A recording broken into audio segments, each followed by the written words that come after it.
Yeah. I think that was in the same building at a different time, as I remember, that big green building. That's set back. Yeah, because Mr. Hodak moved his business to a building that he built behind his home on Main Street, Right. which was next to Dr. Cato's office. Hodap and Trock were partners back in the late 40s and early 50s. Yeah, that's where they got They had some started. kind of falling out that my mother never quite gave me all the details of, but they were together at one point. Like Skipper Hodap just died last year. He moved out to Wisconsin. Oh, I didn't know that. Yeah, he's, he's 1 year older than me. I guess you're a couple years younger than you. Yeah, I don't know what happened to him. Didn't really have a cause, but he's not with us anymore. I mean, his mother was very active in the initial fire department, ladies auxiliary. She helped start that in the late 1930s. Another store we can talk about a little that I think we all remember is the big brown building that's now the Oldsmobile parking lot. It was Art Appleby's store way back when. Yeah. And it was little stores when we were growing up. I think Charlie Renowitz had one of them.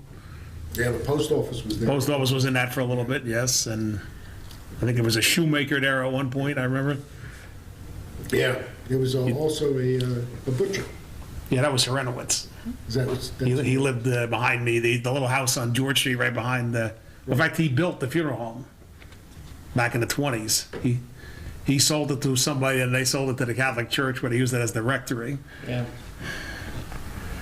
And back, your house, then back was by the apartments, was the church and the carnivals. Remember the carnivals that were there? Yeah, that was a big thing, Yeah. too. Yeah. That was the original site of the Immaculate Conception Yep. Church.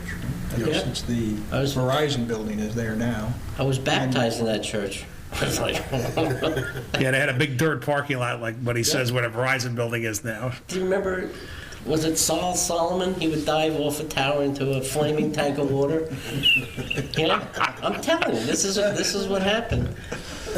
And the tank was back by the Donkey Bridge area, right by the George Street. But they'd light the water on fire. He'd climb up this little ladder, 80 feet high or so, and dive off it. He'd jump off it. It jumped, yeah. Yeah. And this guy was a local resident or just a professional that came in and Yeah, it did was that? for the carnival. Yeah, the carnival. Yeah. Oh, really? Okay. No, I don't remember that one. Yeah. Eat 4 minutes. All right, I think we're getting near the end of the session. If you guys want to talk about anything else, any other reminiscences that come to mind? Oh, I can't think of anything off the top of my head. Spotswood was a good little town to grow up in, you know? I mean, I don't know about you, but we stayed up in the Clover Estates, the baseball field area, you know. I mean, some things, you go back, I had a friend of mine that lived up on Summer Hill Road, right across from the ShopRite, and we actually used to, believe it or not, play baseball on Summer Hill Road. And sleigh ride on Old Stage Road. Yep. Was that- Because there was no traffic lights in Spotswood, and you could go without speed, you could go from the bottom of Summer Hill Road to New Brunswick in 12 minutes. In Ducky's Pond, we touched a little bit on Ducky's Pond, but Ducky's Pond was, I guess where the Spotswood football, between the football field and soccer field is now. It was a pond, and all the kids used to go down there, and we'd catch frogs and pollywogs and turtles, and... It was at the end of Vliet Street. Right. Now, You you could went all get the way to down to the end of Vliet Street, You'd and make- you went through the woods a little bit, you'd be in Ducky's Ducky's Pond. Pond. Right. Because there was Ducky Stream, we'd play along. Right. And that basically was corrected when we put all the sewers in the 1960s, so the water, because that stream still runs there. You go over a little Stream's bridge still there, to go right? to the football And field. Jack lived at the end of the Jackson Street, and at the end of Jackson Street was the big culvert, right, where, The pipe came out. remember, do you remember Oh, going yeah, in you used there? to Climb in the pipe. Yeah. And the old man's house behind the baseball field. Yeah. Remember that? Who was the old man? Oh, I can't think of his name. But one of the things that came to mind was prior to the town installing storm sewers and things, if you went down all the way down the end of Eisenhower Avenue, you would see where the water used to run off the road and it would go down into the river. And if you walked along that path where that water drained, and you would rummage through, the rocks and things, you would come up with Indian artifacts. a lot of Indian arrowheads. We used to pick those up right off the ground back there. And then later on, when I was doing some research about the Indians that lived here, they actually congregated in that area. That was one of their areas where they lived, was back in that area in the woods. It's quite interesting when you walk through there. Another thing that we used to do when we were kids was, of course, we did a lot of boating back there. So you row our boats down into the Old Bridge area, and you get behind Schweitzer's. And especially in the summertime, in the heat of the summer, you get close to this island back there, and you could smell licorice. It was very, very strong. And if you went onto that island, you could see the old foundations where the old licorice mill used to be. And there was a body of water that separated it right behind the Schweitzer plant. But you could get to it very easily. I remember Bruce and Jack and I walked back there one day. We just could not get close to it because it just doesn't exist anymore. Oh, it's buried under there somewhere. Yeah, I'm it's sure. buried under there somewhere. We're gonna maybe take a boat ride one day just to see what we can see from the water. That might be interesting. Yeah. I think Gary's working on that, right? No, Jack's working on that. Somebody's working on it. We have in this session Chuck Hager, Leo Service, and former Mayor Barry Zagnan. You asked us about our most personal, outstanding recollections. Two come to mind. Swimming in DeVoe Lake. My mom didn't drive, but one of the neighbors did have a car, and she drove. Most of the men were at work during the day, and she'd pile us all in the back of her Chevy and take us down to the beach at the lake. There was a little concession stand, and we'd swim out to a square dock in the water, and there was a diving board, but there was such a long line, a lot of us would climb up the tree and dive off the tree. Because you just couldn't wait to get in the water, particularly when it was hot. And then the other very strong personal memory is the community house. When I was young, the community house had the police station up on the top floor and had the library on the right-hand side of the first floor, and then there was a meeting room to the left. We'd spend a lot of time talking to Helen Arrow in the library at that point, and out front, usually a couple of the older guys would be sitting under one of the trees in front of the community house, and they'd be passing the time of day. Learned a lot of town history by just listening to them. Mr. Culver would be sitting there. We had a borough clerk who had been around for forever, and he would go out front and Bill chat. Goldsmith. That's who it was. And he'd chat with the guys, and he'd talk about the old days when he would take the train and was a broker in New York City, and about a lot of the old families and things like that. I really enjoyed the building. After the police station moved out, we had arts and crafts in the summertime on the upper floors, and Jim and George Philcox ran that program and did a bang-up job with it. And just had a lot of fun with my friends there, and I remember running around with you. So. Yeah. Well, it's interesting that you bring up the community house because, as you said, Chuck, that was the first police station. Actually, it was the police station then. And our store was only about a half a block down from there, and we lived up top of the store. And before the town had radios in the police cars, they had a local gentleman named Shorty Myers who slept in the police station at night. And he had a cot right across from the high banister that made up the police desk. And if you went in there, there was a buzzer, and you used to ring the buzzer if it was late at night, and it would ring in Shorty's room, and he would get angry because you woke him up. And he would come out and say, "What do you want?" And if they needed a police car, he would reach out and turn the light bulb on. And the police car used to come around in front of the police station, in front of the municipal building, every so many minutes. When they saw the light on, they knew there was a call, they would stop, and Shorty would holler down to them where the call was. And then, And that was Gene Woodmansey, I guess, who was driving the car at that point. Probably Yeah. hired. and so it really is that was a very historic building, and it was a shame when it burned and when it was demolished. A tremendous amount of history went down with it, but only in a small town. I remember the light bulb, and I thought it was, even at a very young age, a kind of unsafe way of getting his attention, but it certainly is colorful. And I'm sorry. Right on the corner there by St. Peter's Church. That's how he used to always come chase us off the walls, because he was always looking out his window, or he was looking out the hotel, Vince, yeah. So come across to chase us off the wall, where he'd be hanging out there talking. There was Van's Sweet Shop soda store, so most of us would go in there and get something to drink, and then, And then the go place to hang. outside? If you were cool, you got to sit on the wall. Vernon Odds across the street. Right. But right behind the municipal building, the community house, was a driveway. And if you remember, there was a garage that had a bay door in it, and it had a meeting room up top. And that's where the Rod and Gun Club used to meet. And the bottom was the garage for the first ambulance that the first aid squad had, which was a converted hearse. And we just saw a picture that the Cultural and Heritage Commission has of that hearse with a number of the women standing in front of the hearse. It's on Manalapan Road, and they were answering the first aid calls when the men were overseas during the war. And I remember my mother, who's in that picture, telling us that the hearse had rotted floorboards.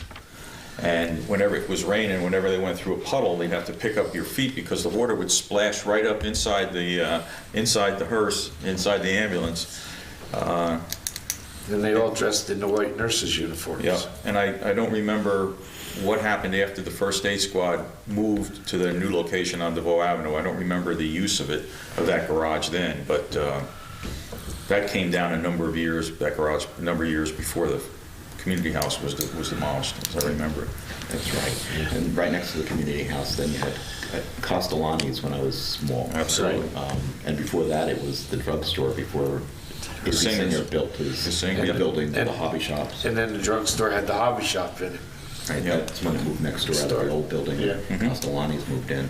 Right behind it was the train station. I remember my dad taking the train over to South Amboy so he could get the train into Manhattan. But by the time service stopped, I think they were down to about 12 guys that were taking the train out in the morning. But I remember meeting him periodically there, and we had all woods between where we all lived and Main Street. Right. It was about a mile and a half walk through the woods to get home after the train stopped. Yeah, well, that whole section up by Vaughan Avenue was all woods.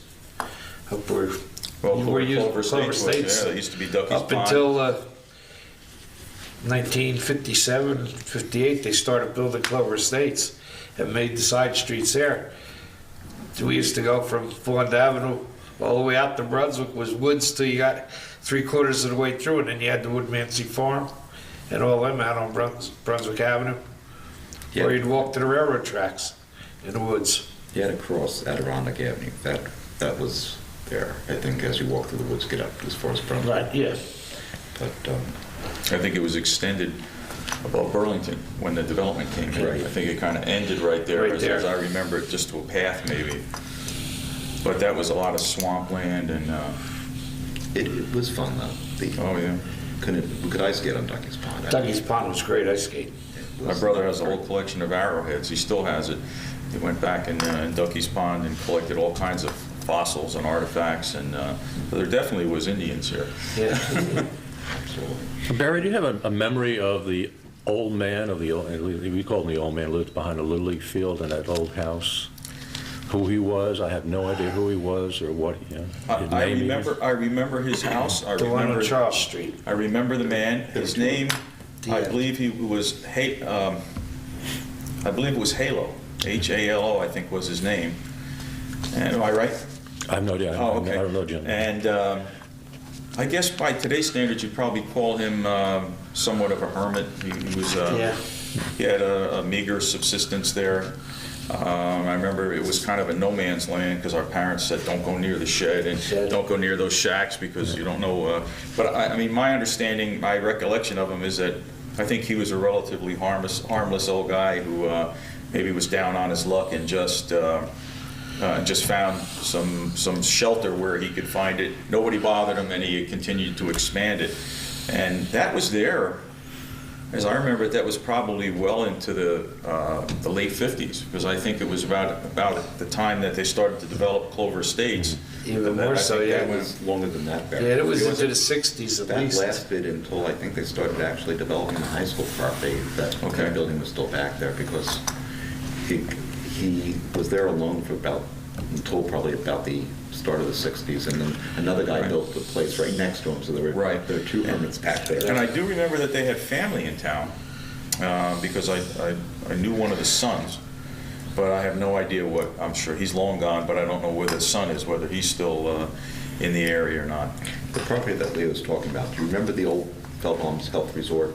Those large areas that were grassy fields were closer to Summerhill Road. Right. Were originally part of that resort. Do you remember? By Feldbaum The Place. Feldbaum Place. I don't have too much, I don't remember too much beyond the construction of the homes there. For some reason, I don't, I remember the Mott estate at the end of Mott Street. Okay. And it really wasn't an estate, I guess it was just a house. And there was a lot of open space and field right here between what's now Municipal Building and the That tracks. house was the original, the Mott's bought it from the Feldbaums. It was the original. Okay, then I remember that, It was yes. a huge house, and then it was Yeah. built by the Polish woman.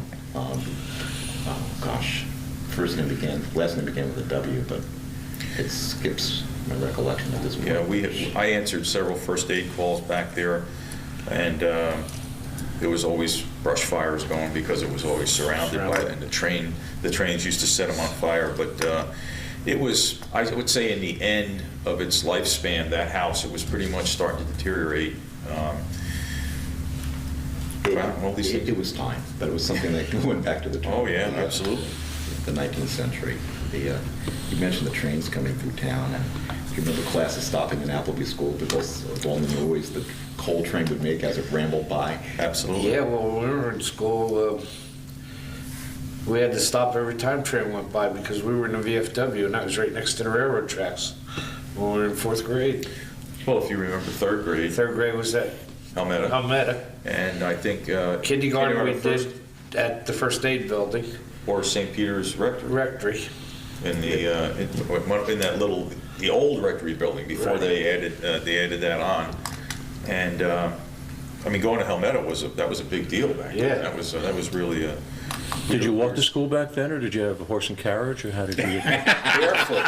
Thank you, Jack. Every day we went barefoot. It Both was ways. mainly bicycle. Yeah. We would start in the neighborhood, and one guy would get on his bike, and every And you'd couple have a houses, train you'd pick going. it up another, and by the time we got to Appleby School, there were 30 or 40 of us riding together. Took us about 4 hours to get there. But it was a good social event, so.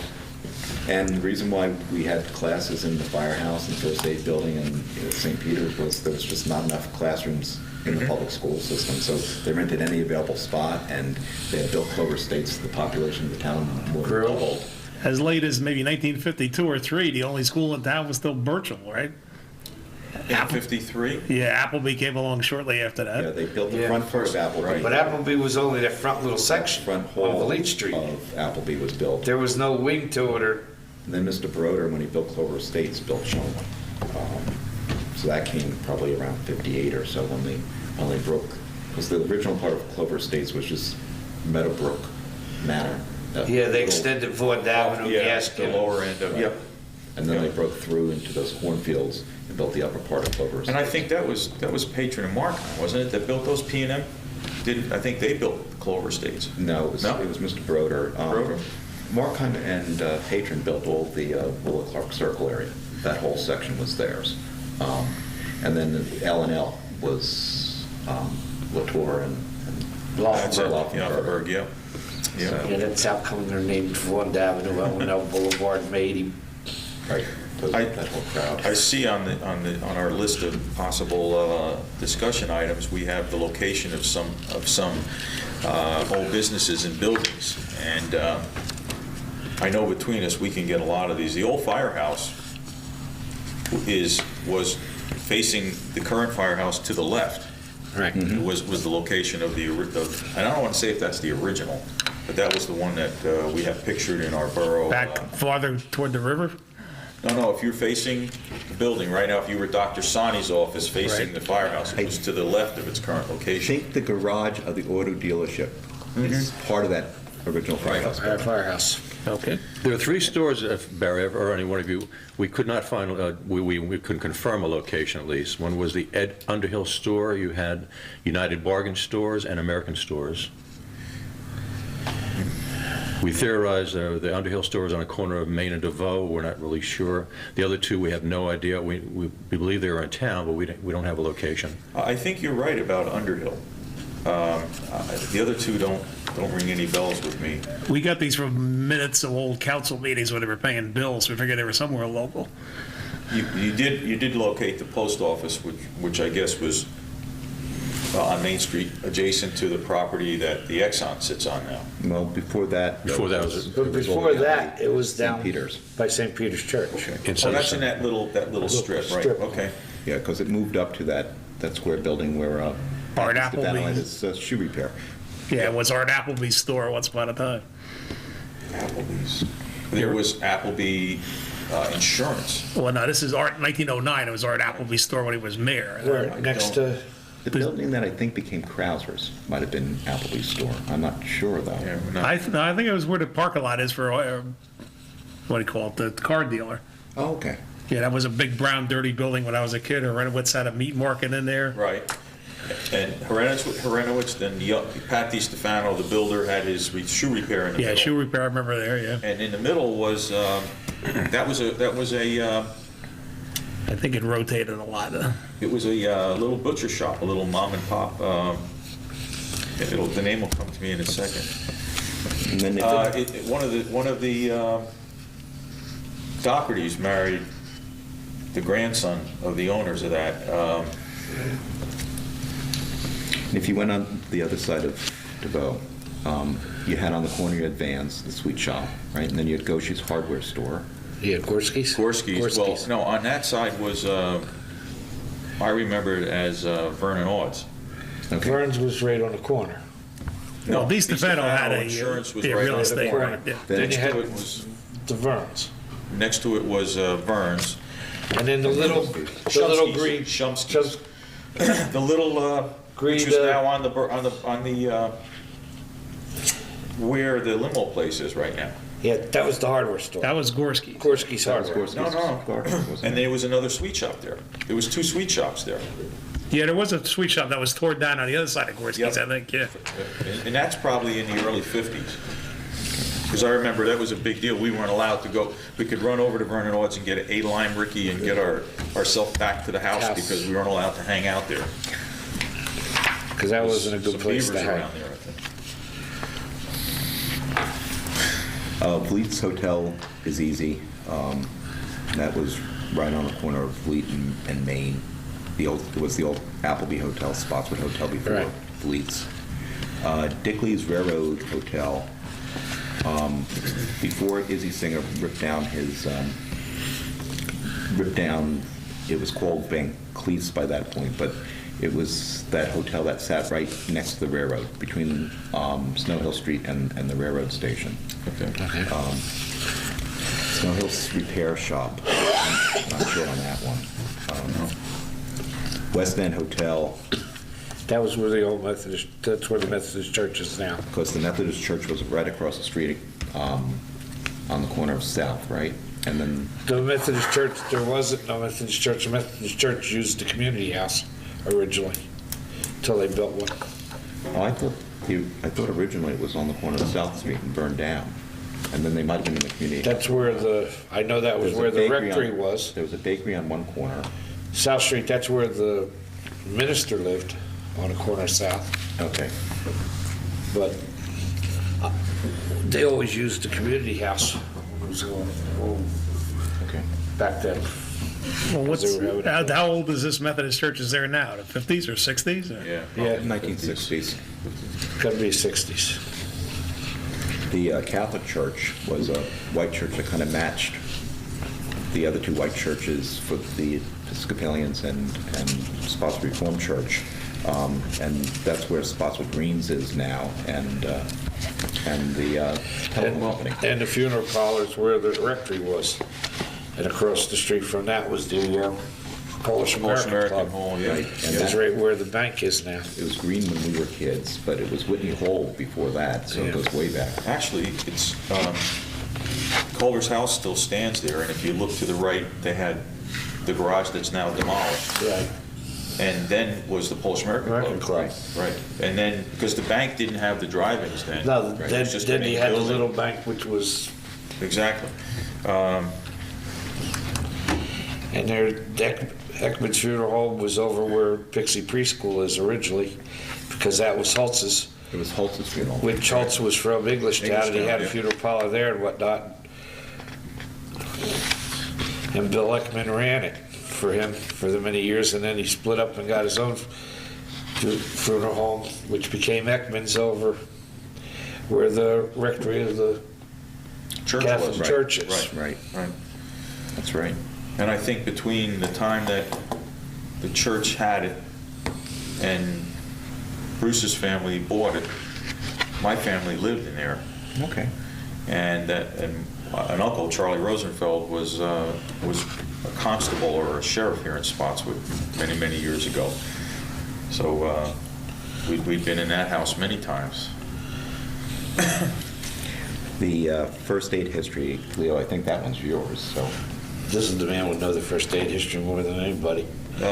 He grew up through the first aid with his mother and father were the original charter members of it. Well, we also have the dedication speech of 1949, which was given by Alvin Zagnet. That's in our archives in the library.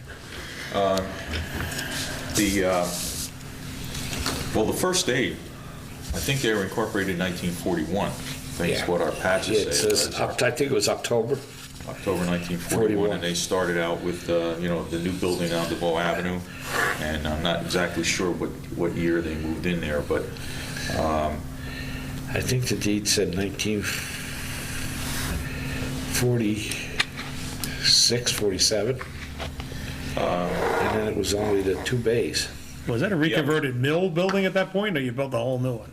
no, that was a new building. The building. Okay, you Yeah. tore down the old red mill that was there? Right. Yeah. And originally, when you looked at it, there was a bay on each end of the building. It's not its current configuration. If you look at it, Look at the old postcards and some of the old pictures. You got both sides. The main door was in the middle, which was the office and meeting room. and then when they expanded the building, they closed up the door to the left and added 2 more bays, one in the center being larger for the crash truck that had the higher ceilings. But I remember going to